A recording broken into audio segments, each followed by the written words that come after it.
Why not? Now you got to count after this. Okay. It is Sunday, and I'm going slow because we need to wait for 3 seconds for Instagram because they are very slow people. Okay, now we're back on. Now I can go ahead and sip my coffee. Don't slurp it, Let though. that pass. And now people might ask, Gary, you don't always wear a Jewish star during the show. I'm actually wearing one today just for the heck of it on the outside of my shirt. It's usually on the inside. And that's just because of the fact that I was told that the deep state, who we happen to run, is actually going to be in charge of who's going to win the election, which is very nice to know that they want to give 2.4% of the population the power over absolutely everything. And that's just wonderful. Hold on a second. I got to take this call. I wasn't supposed to say that. What am I supposed to say? Okay. They're eating the dogs.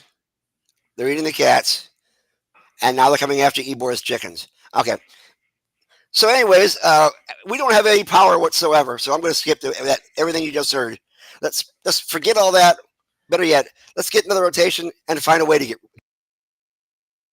In my soul, you're a corner in my heart.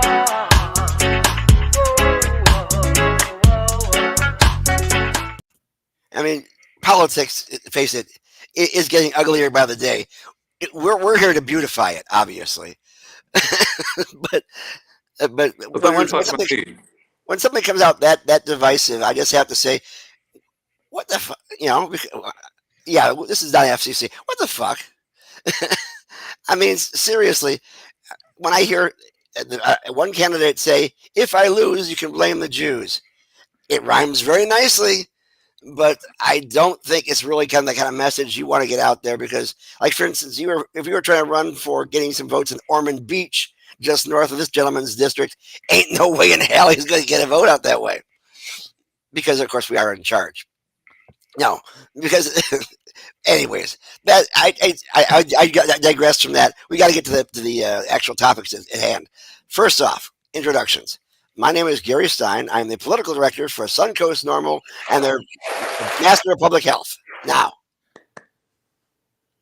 Carlos? What? The clap. You didn't hear it.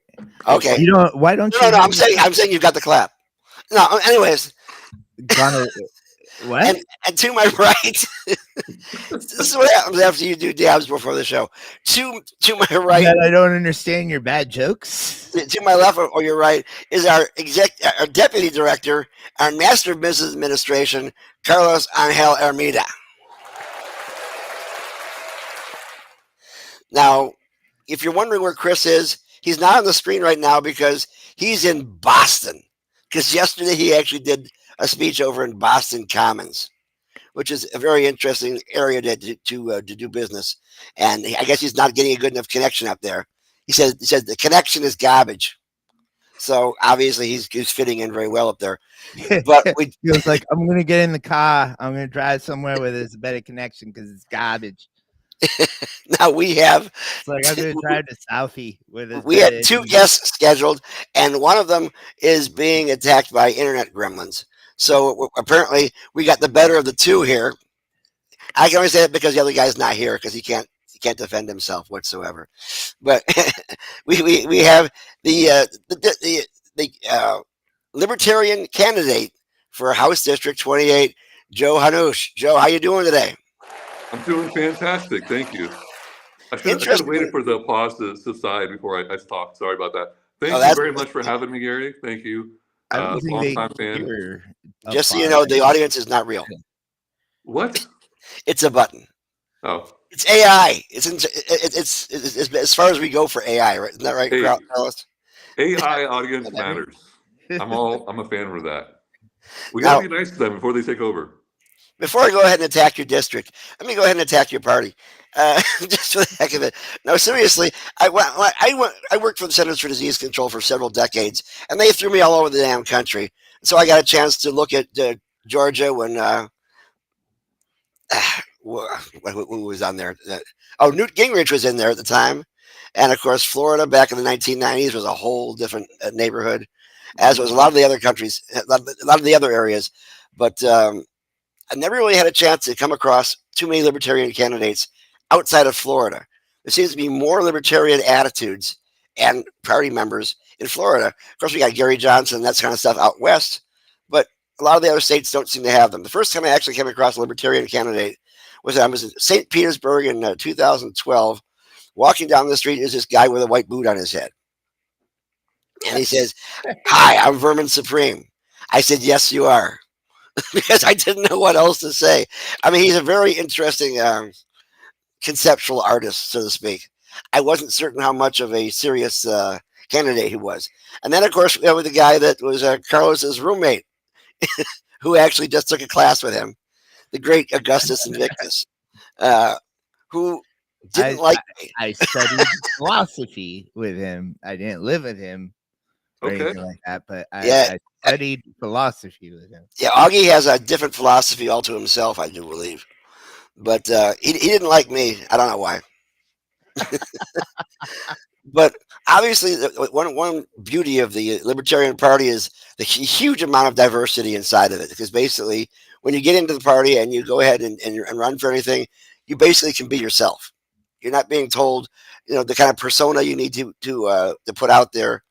So the question is, because of the fact it's so hard for a third party to actually get in office, why choose libertarianism? Oh man, I could talk about that for like an hour. First of all, you're right. It is we are very much a very diverse thing. Like we love Jews. Like we welcome them. Please tell your organization to vote for me here. There's a lot of people in my, Jewish people in my district as well. Diverse. We talk about diversity. My parents are immigrants. They immigrated here from Iraq. I was the first person to be born in my family, and they left around the time Saddam Hussein came to power. So they left, four freedoms, come to the land of opportunity, and that leads into how I became a libertarian. Really, is that I saw my parents firsthand. I saw what the land of opportunity, what limited government, what freedom actually means. Seeing it firsthand. Like my parents have been business owners, small business owners for as long as I've been alive. Really, I think almost like 40 plus years. They came here. The immigration policy was very simple and understandable. Haven't committed any crimes. They speak the language. They pay the taxes. They celebrate holidays here. So they're very much like the symbolism for what immigration is, and that's a very libertarian topic. I think at least it should be anyway. So did they leave here pre or post Shah of Iran? It was right around 1980, like before 1980. So I think it was around that time, I believe, when he was coming to power. But Saddam Hussein was really the one that started the war with Iran, and during the 80s. Luckily, my parents got us out of there before that. Before all the wars. I have an uncle actually that got wounded in that war, fighting, of course, on the Iraq side. At least I didn't have the war at my doorstep. Thankfully, my parents immigrated here. I watched them grow up, and I grew up watching them be small business owners, and obviously I thought immigrants were good, and that's a libertarian thing. I grew up when I was a teenager. My friends and I would smoke marijuana and drink alcohol underage and all that stuff. And I'm like, well, my friends are good people. Like, they're not bad. So why should that be illegal either? So I grew up with that kind of mindset. Of course, everyone hates taxes, right? So that's an easy one to get on board with the libertarians. Anti-war, again, like I could have very easily been in a country that was actively at war, worrying about being bombed and being killed. Obviously, I didn't like it when when this country's government decided to invade Iraq because of 9/11 for reasons. So a lot of the things they believe in: anti-war, pro-cannabis, lower taxation, pro-immigration. Just made a lot of sense to me. And by the way, I considered myself to be a Democrat growing up because of like a lot of those issues, right? And then they weren't really doing that. The immigration policy was going the opposite direction. Yeah, the neocons definitely put a spin on the Republican Party for a long time in regards to how to handle the Middle East. And if you ever want a playbook on how to do things wrong, like get into a war with no exit plan kind of situation. Right. Yeah, 100%. Like Afghanistan. Destroy the infrastructure of a country so it has nothing left when you leave. Yeah, and is like Afghanistan like more freedom now than it was before the United States invaded? I would say no. I would say it's probably about the same. But I do like. I'm not going to say like I think we should be not holding people accountable when they attack us. I'm not saying for no intervention at all. Like when we were attacked on 9/11, we decided it was Osama bin Laden. Obviously, all the things pointed to him, and so we should have like targeted him specifically, his lieutenants and whatnot, his organization, held them accountable, which we did. But that should have been the entirety of the activism that the United States government did. Like have intelligence, have a skilled team, 40 people, I think it was, that went in there and captured or killed them. And that should have been it. I mean, that really should have been the entire thing. We wouldn't have wasted thousands of lives and trillions of dollars on Joe, I have to admit, in preparation for the show, I took a quick look at your website and noticed a few things on how you try to explain your platform. And I've got 3 questions, if you will. First off, what's money follows students mean? Yeah, I probably could expand on that. I'm actually going to work on that later on today because it's very, very simple. I didn't think anyone read it, so thank you for reading it. Yeah, no problem. Yeah, money follows the student basically when it comes to education. So right now, I'm going to use my own county as an example. I honestly don't know the state numbers on this, but my own county has a budget, my school board budget has is $1.2 billion, a little bit more than that, like I'll go a little bit under $1.2 billion. And there's about 57,000 students enrolled in a public education system. So quick math, I'm not doing this live right here. I actually did it before, so I know you're not supposed to do math live. So the quick math on that is north of $21,000 per student per year that's spent in tax dollars here in Volusia County. And I think that's outrageous. Right now, Florida does have a program. I forget what it's called, but like basically you could choose to have a voucher essentially for about $7,000 or $8,000, and you could choose how you spend it. Like if you want to go to a private school, homeschool. I think that's really about it, really. But it's about 1/3 of that, so it's about $7,000 or $8,000. And what I want is to expand that, because if you could, use that money to stay at home if you're a parent and teach your student. Let's say you have 2 kids, and if it's like if we say double it to, it's still 2/3. So, but doubling from 1/3 would be 2/3, about $14,000. Let's say if you have 2 of them, it's $28,000-$29,000.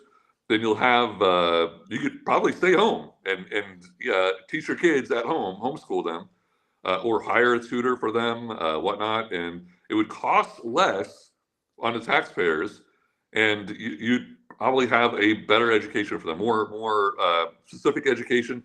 And the reasons for that is we have a government right now, a state government, and a county government, frankly, that is like picking and choosing what students can learn. And they're banning some things. I don't know if you guys want to talk about that too, but they want to ban some things. So what I would want to do is like have they call it parents' choice, but it's not. It's government choice. What I want is real parents' choice, where they decide, I don't care what, or not what, I don't care, but like, I want my student learning this thing and that thing. So that's what it is. The diversity of thought that comes within the Libertarian Party makes it so you don't have any kind of party unity, so to speak, to vote on major themes other than the ones that you talked about before in regards to taxes and things of that sort. So I guess that makes it more difficult for you to get your point across and to be able to get into office. In your area, are there any libertarians who have gotten into local office, such as school board or things of that sort? Interesting question. There was someone that I helped get elected, a libertarian, for the Volusia County Soil and Water Board. So they did get elected there. There is a current school board member. I'm not going to say her name because she's not a libertarian anymore, but she was registered libertarian, and she changed her. We live in a very, where I live in a very Republican district. So she changed her voter registration before running as a Republican for school board. Okay, well, that's good to know. I mean, a lot of people say that the ones who are running as libertarians are there to get their point across and not necessarily to get across the finish line. I mean, the way I look at it, I've looked at the certain types of candidates. Like, I don't look at Democrat, Republican so much as I look at establishment versus anti-establishment.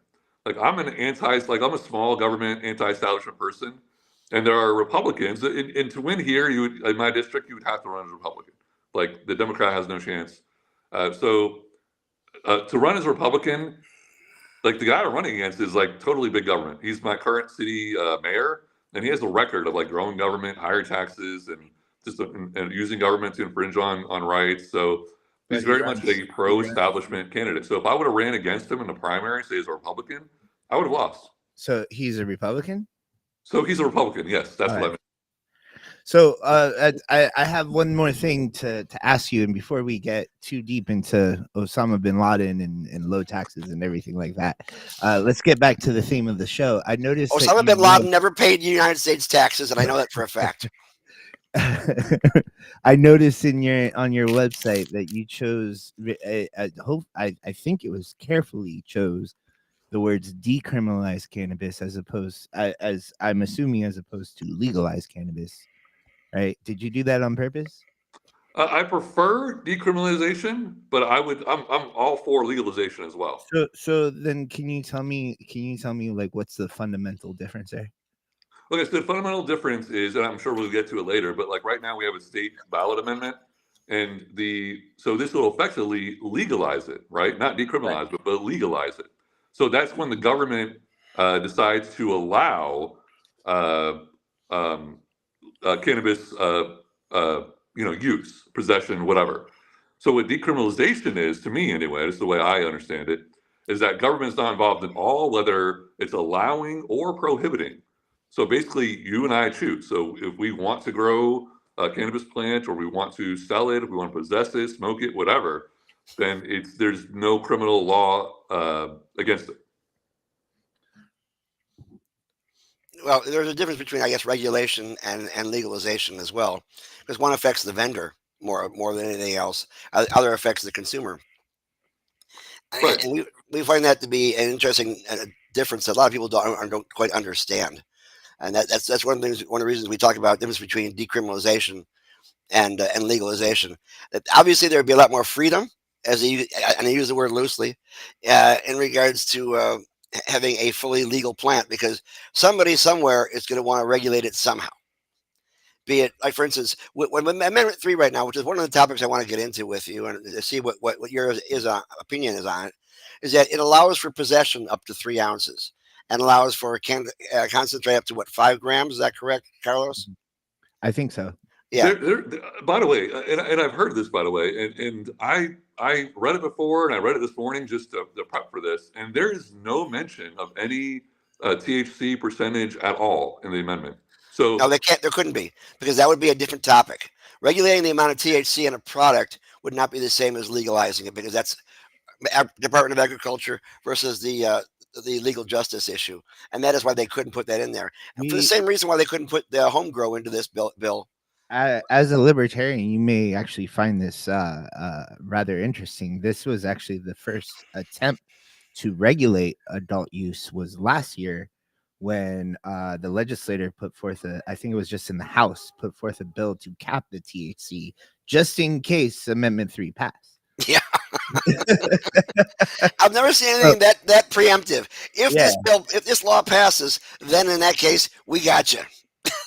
Yeah. Otherwise, you're just gonna waste your time. And I find the way that you explain decriminalize and legalize, Gary, to be interesting. And I often, we already brought up Augustus Sol Invictus here, and I often think that, like, if it wasn't for libertarians like Augustus, I would end up being a libertarian. And I think there, and Joe, it seems like you really want to say something, and you'll get your chance. But let me get this.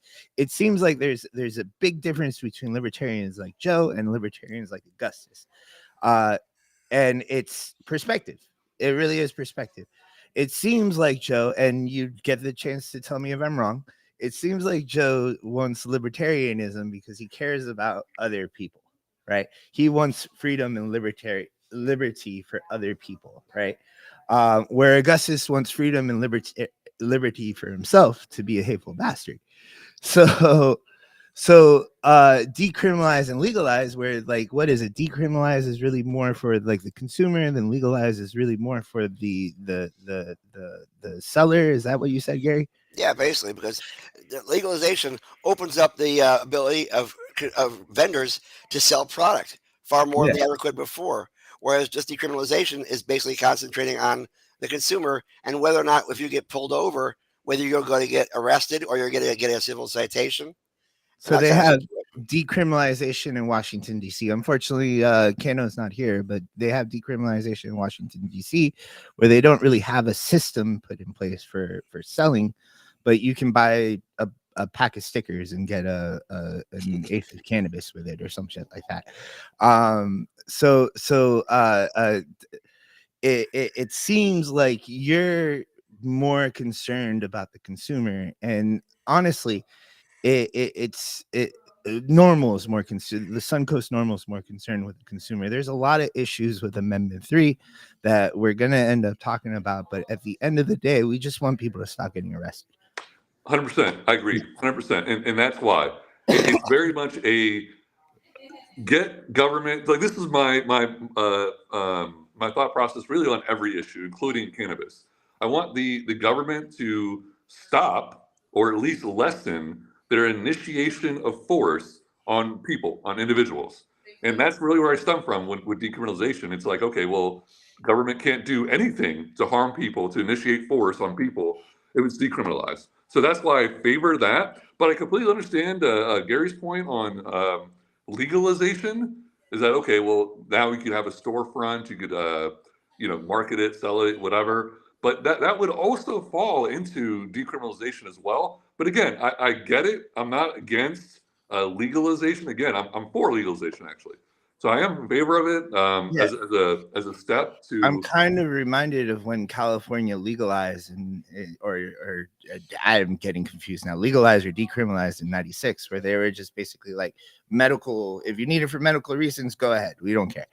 Right. And then later they ended up passing Prop 420 in order to make sure that the dispensaries are okay and everything like that. But it seems like decriminalization is just like leaving it up to the market in order to like make your own system, Well, I'm a free market guy, so that it is in line with libertarianism. So decriminalization is the way the libertarians do want to do it.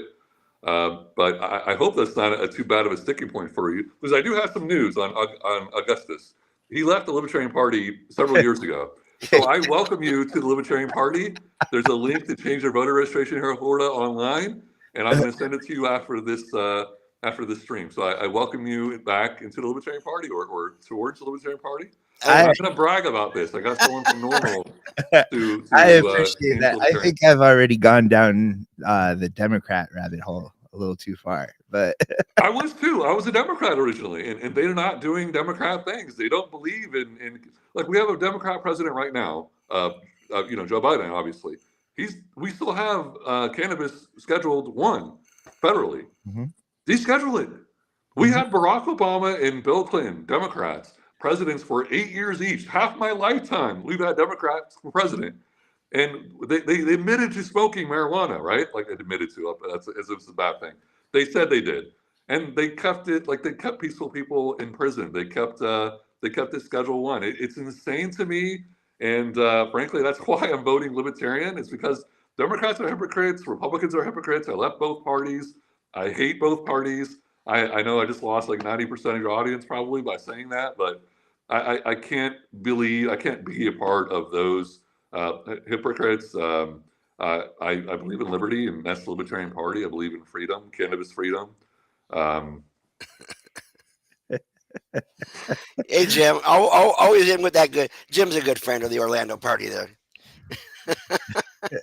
Oh, Jim Turney. Oh, wow. Oh, hello, Jim. Yeah, he's an elected Libertarian, so there you go. Oh, yeah, he's been involved in Normal. I think going back years ago. So Yeah, big fan. Yeah, normal. I think there's normal's primarily like normal's fits very well with the libertarian idea of things. For sure, yeah. Welcome to the Libertarian Party.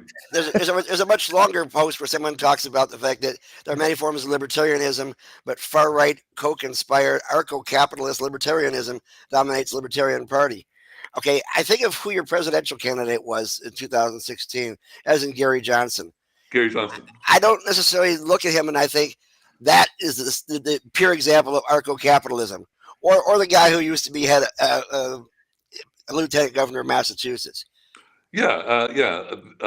Gary Johnson and Bill Weld are not peak anarcho-capitalists. They are peeling the onion, the layers of the onion, the rotten layers of the onion of government back to get to get to the good stuff, I guess, if there is one.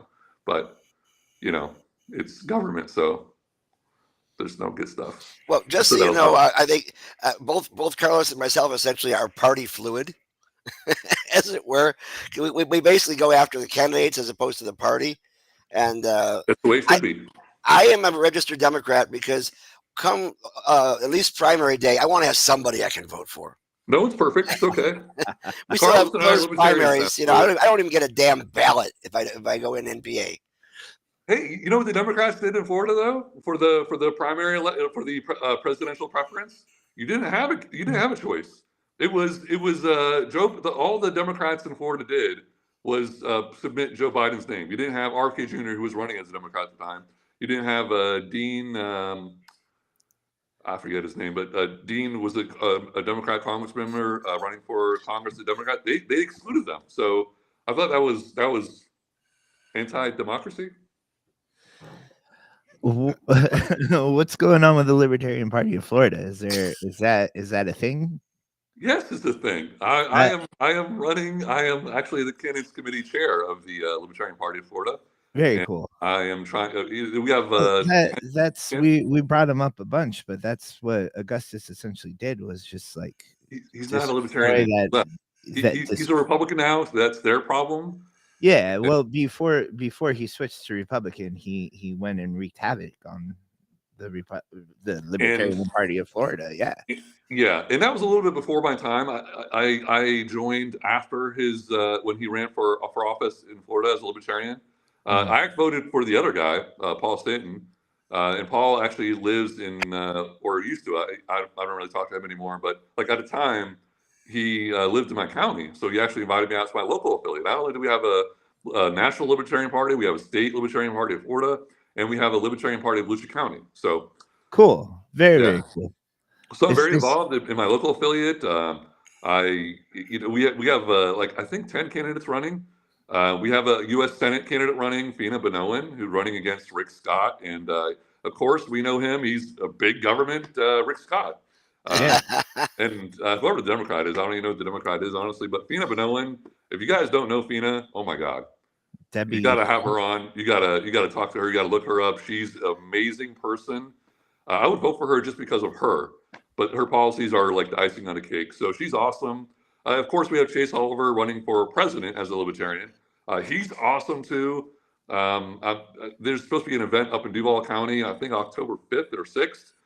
So I'm going to go up to that and meet him in person for the first time. But yeah, there's an event, I believe a pride event up there where the local Duval Libertarian Party is going to have them. And I believe Fina is going to be there too. I'm not sure, but if you're in the Duval area in October 5th and 6th, so check that out. You're going to meet some great candidates. And yeah, we have a bunch of them. I could go down the list. So we have Nathan Slusher, who's running in North Brevard County, or the Titusville area. He's running for the county commission there. It is a partisan race, so you can help support a Libertarian there. He's running a very active campaign. He's really set the bar high for what a Libertarian candidate, not just Libertarian, but like candidate, period. Like he just won a straw poll for like a local hobnob that just happened, I think, yesterday. He just won that. So he's great, like engaging with people. He talks to everyone. He talks to like he talks to the Sierra Club. He talked to like the local Forward Party here, like the Greens. He reaches out to everybody. I think the Forward Party. So he's very much, he wants to represent everybody. He's a great candidate. I mean, there's a guy running for U.S. Congress over in the Tampa Bay area, Nathaniel Snyder. There are Republicans that are endorsing him because of the establishment guy that won their primary. So the young Republican group over there are considering endorsing Nathaniel Snyder, the Libertarian candidate. And the Democrat incumbent over there is establishment. Nancy Castor. She's been there like 20 plus years, I think. So we have a lot of Libertarians running for like great office. I think a great crop of Libertarian candidates here. I encourage everyone to. You earlier in the program were talking about how you don't really even think Democrat or Republican anymore. You just think establishment, non-establishment at this point. Yeah. Right? Yeah, and frankly, 99% of Democrats and Republicans that are elected are that establishment. You know, I mean, you get people like put Democrat and Republican aside.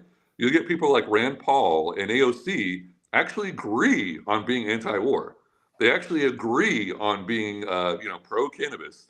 They agree on you'll often see them like Thomas Massey. Well, I use Thomas Massey and AOC because they're on opposite sides, supposedly different parties. But they're very much, they'll vote on the same way, like in the minority on a lot of bills with that count, like, for war and other things. They're very much. Somebody had said, there's a difference between sativa and indica, and is the difference between the parties that just as ambiguous as that is. And I said, well, to be honest with you, I'd like to see hybrids with a number attached to it, like a pH, which says how far it leans to the right, and indicate how far it leans to the left. Like having a hybrid 5 is close to being right in the center versus a hybrid 10 is almost entirely indica kind of thing. Think about this, guys. Yeah, weed makes politics better. We libertarians. I know Carlos is saying that we as libertarians, but I do want to touch on that though. Like we have the left-right paradigm. I don't think left-right. I think like north-south. Like there's something called the Nolan chart, which I encourage everyone to. Well, before you get into that, Joe, let's focus on cannabis for a second. A lot of times, people, the Democratic Party is lifted up, and sometimes we do it on the show where we lift up the Democratic Party as like it's going to save cannabis. The Democrats are going to legalize cannabis. That's kind of like what it's thought as in this country, right?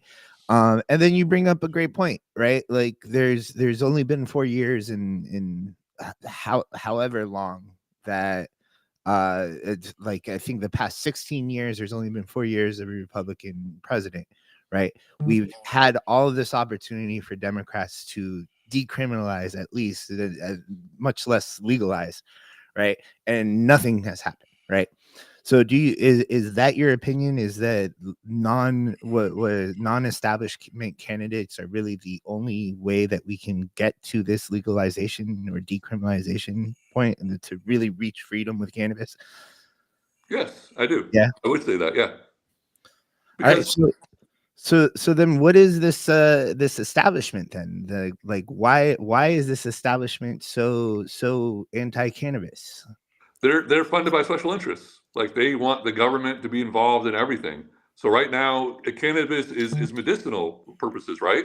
Well, the traditional pharmaceutical healthcare industry don't like that. They don't want you to have this option that's competition against much cheaper competition against their big supposedly anti-cancer or anti-glaucoma, anti-depression, anti-sleep or pro-sleep, I should say, against their drug. They don't want competition. They don't want cheaper competition. They don't want healthier competition. So they give money to the establishment candidates on both parties to kind of keep to prop up the medical industry complex. This is where it gets confusing. When we got started with trying to get cannabis legalized back around 2010, 2012, et cetera, 2014, we were getting much more support from the Dem side than from the Republican side. In fact, if you went to Tallahassee and even remotely looked like you might be involved in the cannabis industry, you would see 68-year-old bald men running from you. That's Baxley, I love you, guy, but seriously, it did happen. Anyways, but and then things started to shift a bit. All of a sudden, lobbyists started taking on clients that were pro-cannabis, and it became a lot more normalized, in part through Matt Gaetz, who is different from what he was when I knew him back in 2016, definitely. Well, mostly anyway. But it gets confusing as to where things all stand. And you can see how everybody's saying, well, it's a bipartisan issue. Yeah, but there's factions of both parties that could tank Amendment 3 if they wanted to by talking to their constituents. And everybody has their own reasons. The reasons I'm getting from the Republican Party don't seem as substantial. Like, for instance, what did I love this statement. DeSantis said the other day that nobody wants the smell of the devil's lettuce. What did he just watch Reefer Madness this last weekend? Is that what it is?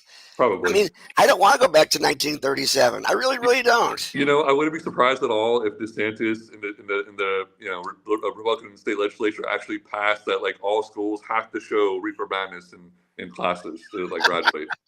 It's absolute garbage. It is Reefer Madness here. It's really sad.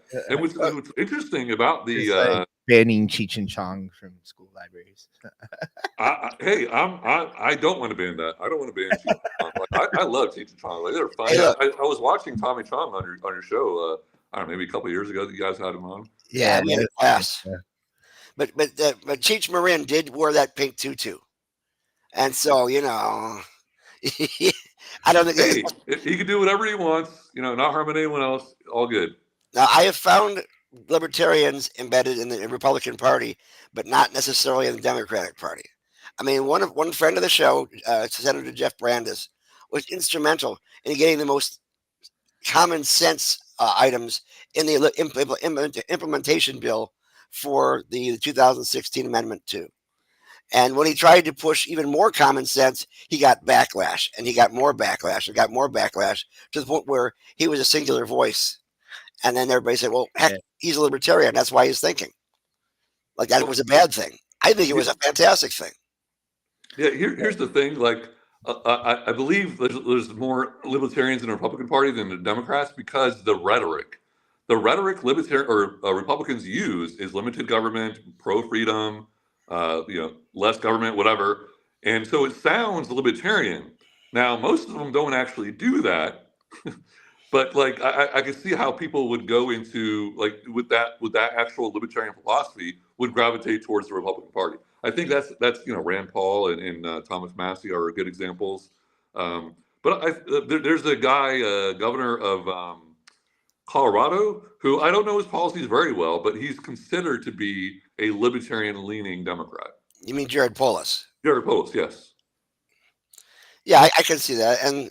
But I think a lot of folks have libertarian attitudes and leanings who don't want to come out as libertarians per se, but yet you can see it in the policies that they present. But the problem, the way politics are, it's always a matter of a vote of the masses, so to speak, even when it comes to within the politics. So if you don't have enough people thinking exactly the same way you are, you're going to have a hard time getting your bill passed. Right. So here's where the libertarian perspective is different from Democrats and Republicans in quote unquote establishment. It's that libertarians, we believe you could be as liberal or as conservative as you want to be, as progressive, whatever.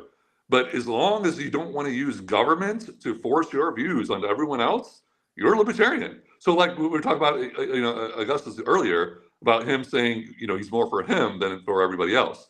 Yeah, there's a difference. Like, we've heard, don't tread on me. Don't tread on me is very Republican. Don't tread on anyone is libertarian. Yeah. So I don't know if you guys know Heather, I forget her last name, but she's a fellow Floridian. She's active in the cannabis community for several years. But she does Buds for Vets. But so she's like, I actually bought a shirt from her at my first state convention with the Libertarian Party.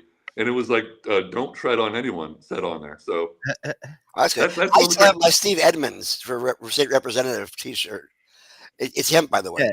Steve Edmonds, I think, is a good example of what you're talking about, where, like, Steve Edmonds pushes programs like Hemp for Water, whereas, like, we need to care about our environment. We need to clean up our water in Florida. Right. But he's not looking to the government to do that. He's looking for a private entity to grow hemp in Lake Okeechobee, blah, blah, blah. So that makes sense. Yeah, I'm all for that. And if we want to touch on the environment, like part of my what's it called, platform for the environment is very much whatever. Like I can impact state land, right, by making state law public land.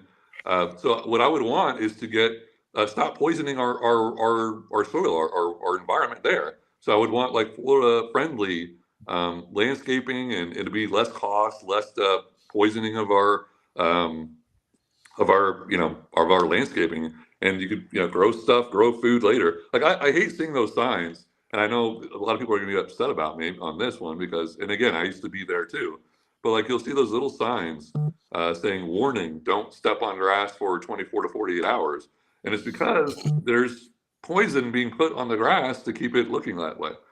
So I'm very much like, hey, replace St. Augustine grass with cannabis plants. I'm okay with that. Yeah, I'd rather have weed plants than grass.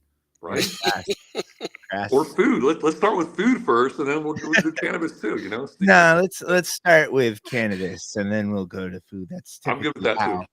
I do that. I typically like to smoke, then order my pizza. Does the Libertarian Party of any state have any kind of platform that is so singular that they make everybody agree to one particular topic? Like, for instance, is the official position of the Florida Libertarian Party to say yes on 3? Yes. Mm-hmm. Does that not go against everybody having their own choice if they make a decision for the entire party, or was that by consensus? So the Libertarians, we believe that government shouldn't be forcing your hand. Like we, as the Libertarian Party of Florida, the organization, we're recommending Amendment 3. We're not forcing you. We don't even want to use government to force you to vote for 3. That's the difference. You don't think libertarians should tell other libertarians how to be libertarian? I mean, yeah, I guess I'm not a real libertarian. No, Joe, I'm okay. Here's another reason why I'm not libertarian. Uh-oh. Okay. I thought I got you already. Come on.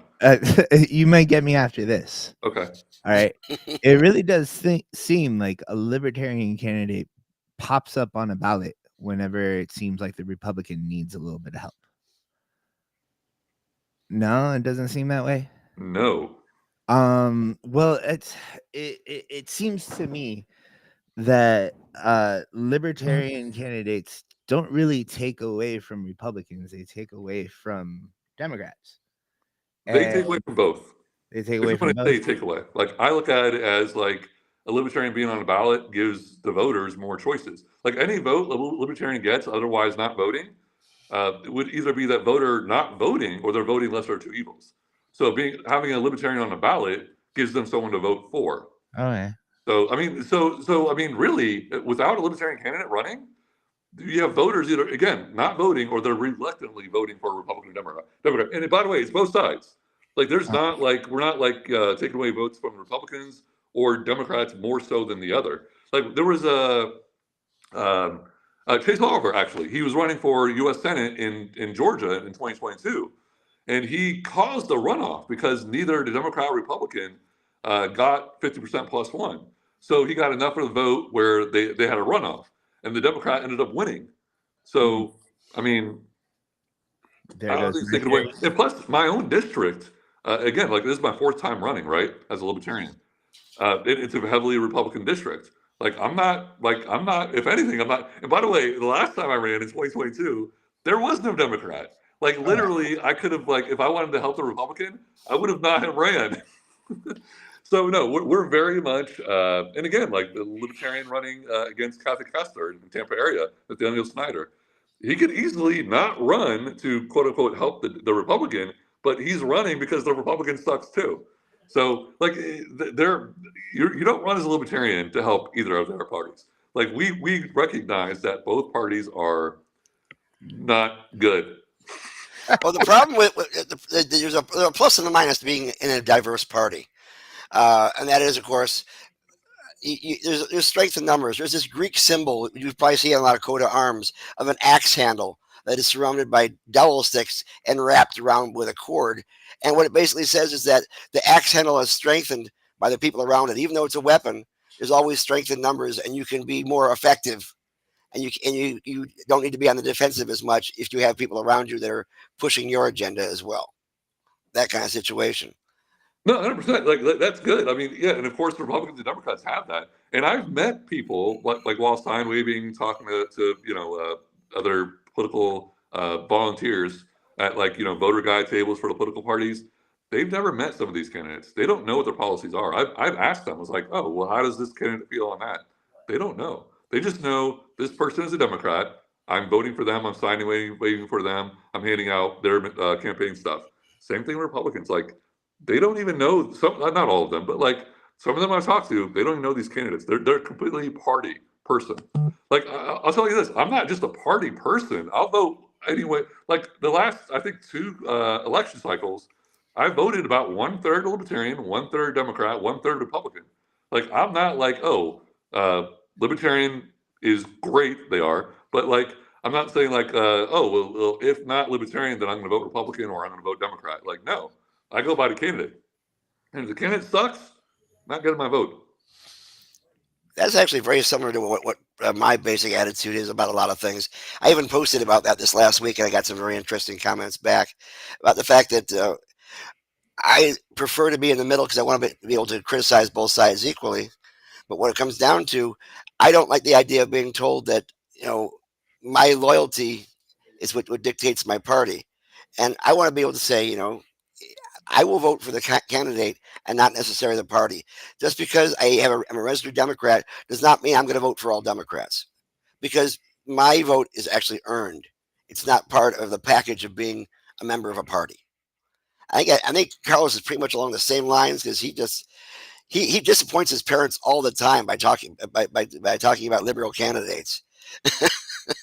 Hey, my dad, like I said, like my dad is an immigrant from Iraq, and he's voting for Trump. He voted for Trump before. I mean, so it goes all ways, and luckily my dad is supportive of me voting Libertarian. So you don't have to tell him. I think my dad wishes I was voting Libertarian again. Do it. Make your dad proud. Make your family proud. Make your family proud. So I would be interested in knowing what your dad felt about the Muslim ban that Trump put in place at the very beginning, because that really does put off onto all the other people of Arabic descent who are not necessarily Arabic.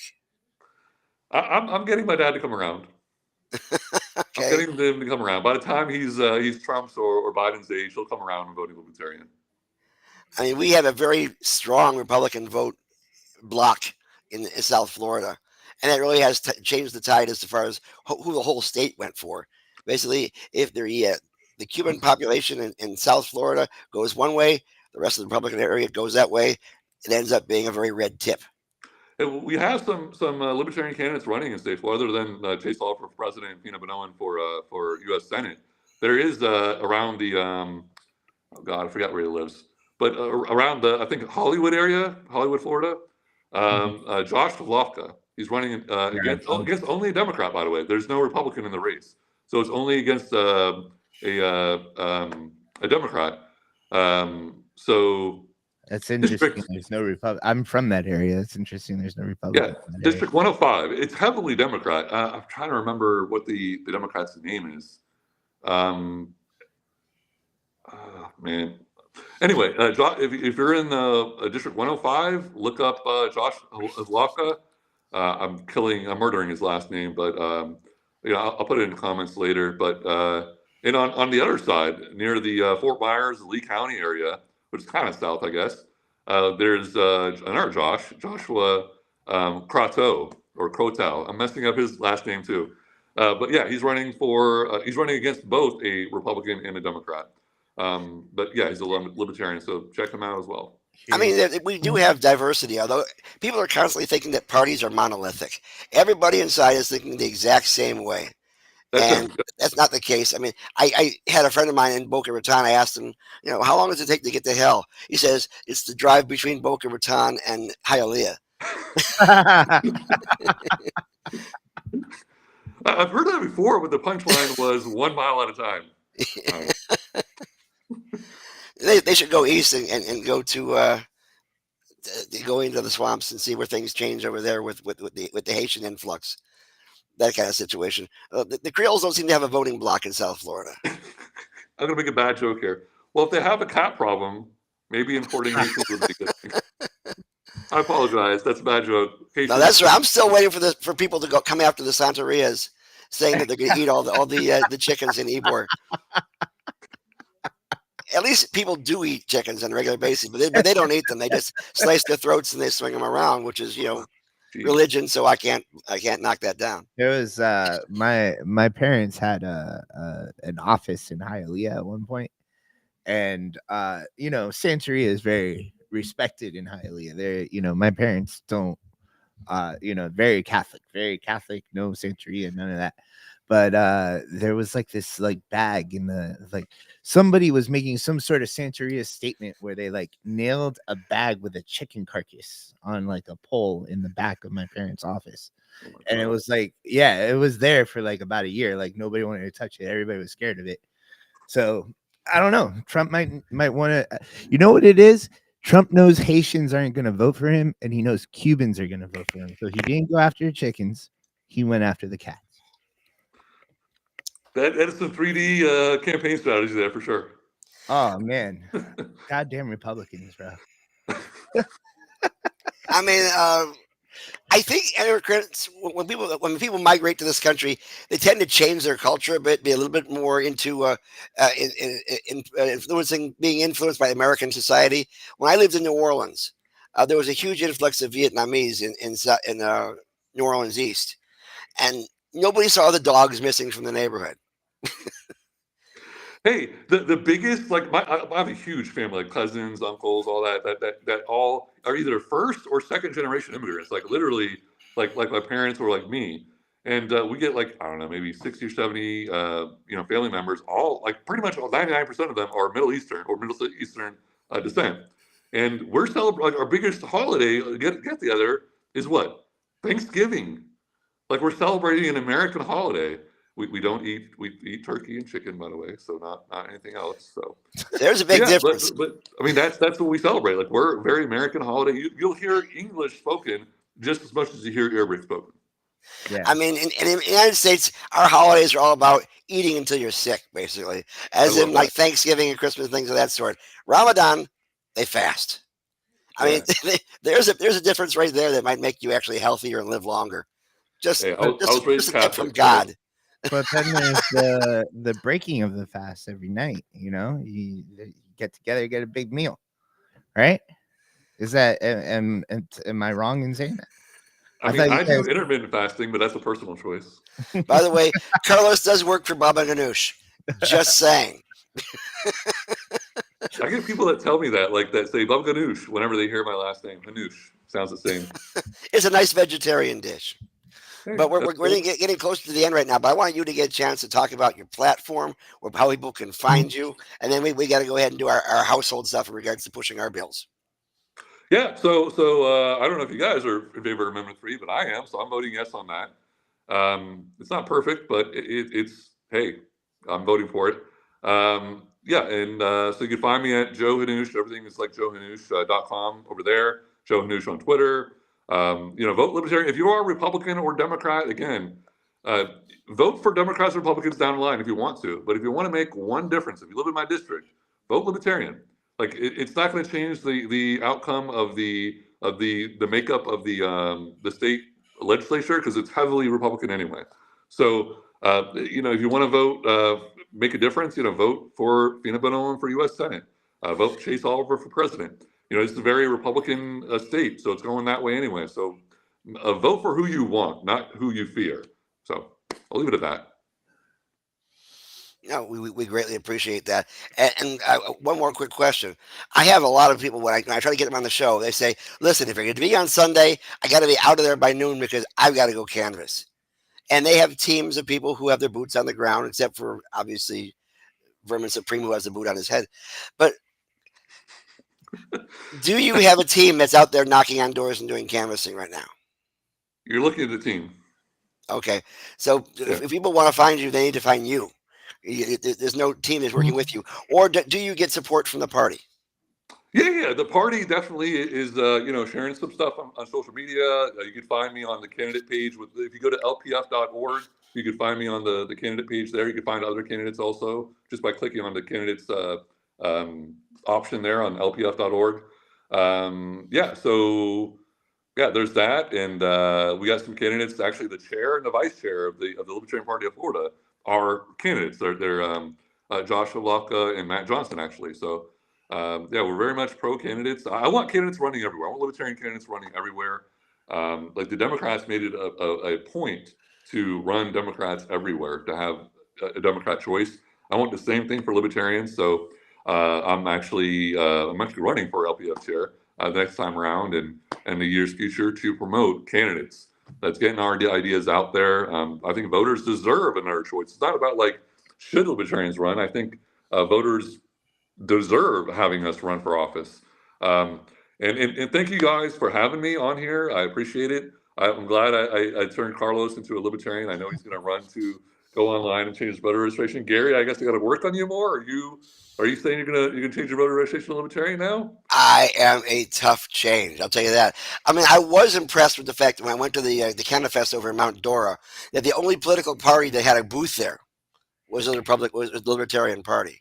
I was there. I was at that event. Yeah, and I may have bumped into you. I think Matt was also behind the counter as well at the time. Yeah, no, which is a long drive from Volusia County, so it was nice. I'll tell you this too, Joe. The Libertarian Party of Florida put a lot of effort into fighting those hemp bills last year. Whole lot of effort. And we are in favor here at Suncoast, which is a good thing. They were trying to ban hemp. Yeah, well, the Libertarian Party was like, no. Yeah, we are doing our best to make certain that we also support the fact that those people who are hemp dealers, who are dealing with the various products that are quasi legal thanks to the Farm Act, to be able to have an industry. Like you said, small business is important, and the way that they've set up this industry here in Florida basically have shut out the average businessman and only left the millionaires and multi-state organizers or organizations, which has not done the best for Florida. I'll tell you that. We have seen products in other states where they don't have don't have vertical integration. They have smaller grows. They have smaller businessmen, and they have a huge diversity of product, better quality, lower prices, the kind of things that the libertarians are looking for. Right. And yet, Amendment 3 is not going to change any of that, because it is going to give the right to sell adult use products to the current MMTCs. And they say, quote unquote, and other state approved organizations, which is very, very broad for the reason that the vagueness allows that bill to get in. So we can go ahead and change it with the legislation once it gets in. And we're going to be working our ass off this year. And we would hope the libertarians join with us in doing the things that we're trying to do, which are basically all patient centered. Like, for instance, we have a patient protection bill, which basically says that if you have a medical card or if you use cannabis for the benefit of your health, especially, you shouldn't be kicked out of a medical institution or having your medicine taken away if you're in the hospital, if you're in a assisted living facility, and you can't be taken off the transplant list, which is what's happening right now. Also, we believe that if you are using cannabis, again, medicinally, and you have kids in the house, the DCF can't just walk in there and say, "Oh, you have a medical card for your treatment of PTSD. We're going to take your kids away." There's no medicine out there that makes that happen. Right. So the bill that we have written basically says that you cannot remove a child from the home for cannabis use alone, because there's always other instances that would cause that. But this would remove that, and we're looking for that.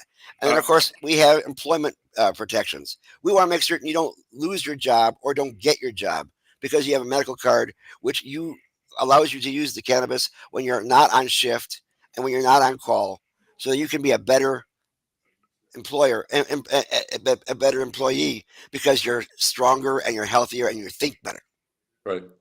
No. And we're hoping that can spread to the first responders, because they can't unsee what they've seen. And they're dealing with a lot of stress, which includes PTSD, which is untreated. And the only thing that they're being offered right now by the good sheriffs of the state, and I'm talking to you, FSA, that yoga and acupuncture and the other various things that you're offering right now, cognitive therapy, is not working. You're having wounded warriors going back out there, and we know what happens when you try to play hurt. Chances are things are going to get worse. And so we're hoping that our first responders, as in the police, as in fire, as in paramedics, get that chance. Absolutely. And of course, if we do stick with a medical program, we want to make certain there's more qualifying conditions that are allowed besides just the 10 they have right now, because the doctors are having to do a lot of gymnastics to get people their card. And we have a bill that allows home grow in a way that the legislature will appreciate it, because it allows organizations to create home grow centers that you can join in, grow your own stuff under expert tutelage, and that way, and the state can know how much you're planting and how much you're harvesting. Basically, they shouldn't have to know it, but their basic concern is diversion of product, and that you're going to be going out trafficking the stuff that you sell. But if you're growing your own medicine, you're not going to hand it out at Halloween. Right. The thing is, it's your medicine. It's how you get to be healthy. So those are the kind of things we're looking for. These are the kind of things we're going to reach for help. We even have a Second Amendment bill that basically says that your right to own a gun has nothing to do with your ability to utilize cannabis. 100%. It shouldn't whatsoever. Get that damn box out of the way. Find some other way to regulate it. But that doesn't make any sense. Gary, you're more libertarian than I am. Well, I got to tell you, those bills, we've had a hard time getting both Democrats and Republicans to file them. Like I said, establishment. Gary, you should run for office. I agree. I think Gary should. I think that very much suits Gary. Gary's the governor. The Democratic Party didn't want to back me. When I tried running in 2016 against Randy Maggard, the Democratic Party did not want to back me. Oh, I was too rogue. I guess I don't just follow the line, you know? Looks like you're libertarian now, so maybe the Libertarian Party will listen to the Libertarian. Carlos, he's right. Oh, so yeah. If you're a libertarian, do you get money? Do I get money? You I'm just wondering, because I don't get paid that well to do this. Yeah, you're gonna. And if you want to pay me, I'm all about the quid pro quo. All right, Gary. Here's it. Gary. I know you're not really a gambling man, but maybe you need money, so maybe we can make a bet. Okay, let's make a bet. Let's make a wager, so to speak. It's September 22nd now, right? So next month is October. We got about a month away from Halloween. Yeah, I'm willing to bet in about 2 weeks we're going to start seeing news articles that we need to be careful because there's going to be marijuana and Halloween candy. And I bet you $20 that it's going to be 2 weeks. I mean, our governor has said that if this bill goes through, if Amendment 3 goes through, that kids are going to be allowed to have up to 20 joints to come to bring to school. And I'm telling you, folks, that doesn't come in a 20-pack. Okay, it just doesn't. People buy them one at a time. So if they're going to sneak them into school, they're going to sneak them into school illegally one at a time. Yeah, I brought 30 joints to school back when it was illegal. But the smoke shops, MMTCs, nobody gives this product to people under the age of 21 unless you've got two doctors that have written off on it for a medical card. Yeah, it would be illegal anyway. So they're talking about nonsense, really. And yet we're constantly being told that we have to protect the kids. Oh yeah, okay. I don't think they care, but they're all talk. But that's the way we work. But we need your help to get these bills to go through, and we need folks who have no problem jumping across the aisle to be able to get both sides on board, because this really is a bipartisan issue. It really does involve everybody. Hey, and yet it's hard to make that point. No, and the one about DCF taking away your kids for a medical marijuana card, that is literally what I'm talking about. That is the government initiating violence on a peaceful person, on a patient, no less. Taking away their kids, like that's and it costs taxpayer money. Like there's nothing good that comes out of that. It's all bad. Well, as far as not so much worried about the taxpayers' money as far as the effect on the kids themselves. Being thrown into the system is probably the worst thing you can do for a kid's emotional and physical health. Yeah, 100%. Yeah, no, it's all bad. It's all bad. Everything's bad there. If I get elected, email me, do whatever. I'm going to submit that bill for sure. Okay, I'm going to hold you to that. Please do. Please do. I will do it. 100%. I was afraid you were going to wager about something having to do with me changing over to the Libertarian Party before the election, because I wouldn't bet on that one. You want to make a bet that you'll? I think if me and Joe got together because now I'm Libertarian. I feel it now in my loins. Okay, well, here's the problem.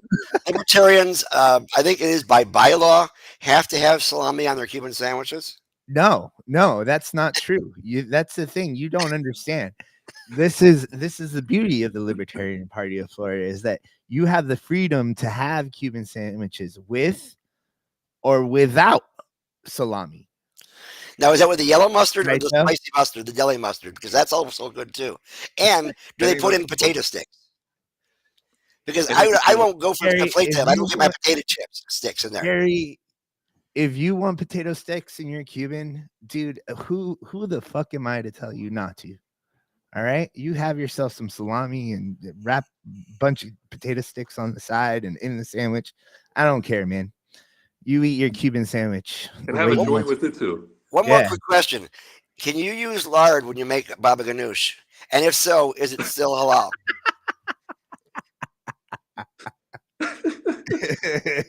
just a thought, because everybody loves bacon, right?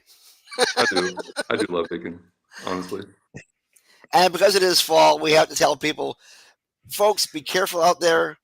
There is pumpkin spice, and it can be dangerous.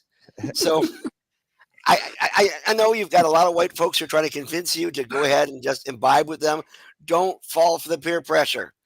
You can live without pumpkin spice. Otherwise, you'll be jonesing as of January and sitting in a corner and eating out of dumpsters saying, I got to have some pumpkin spice.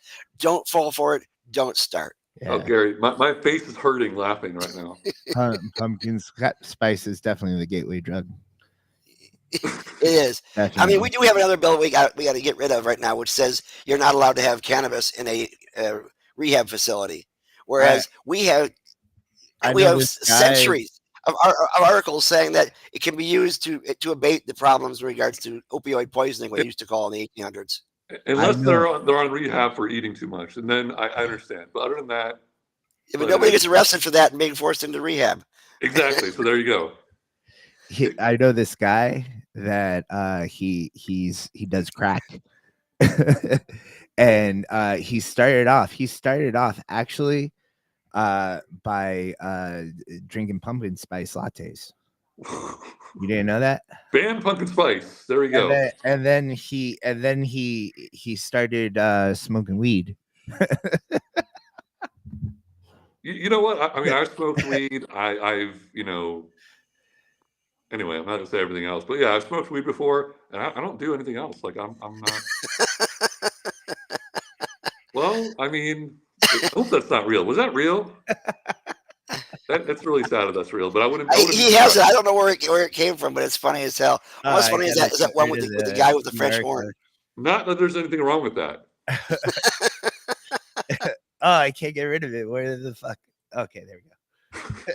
But anyways, if you want to help us out, there is a QR code to my above my right shoulder right now, which isn't there, that you can scan. Don't scan. No problem with you scan Joe's QR code behind him, but that won't get you in membership. There we go.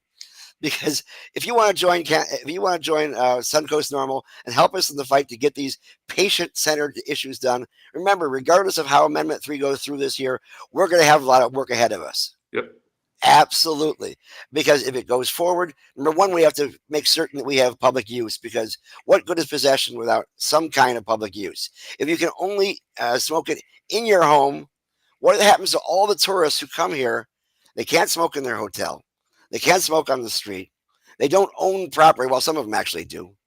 Where they're here part-time throughout the year. But if you're not in a property that you own or somebody else owns that gives you permission to do that, you can be arrested for the slightest amount.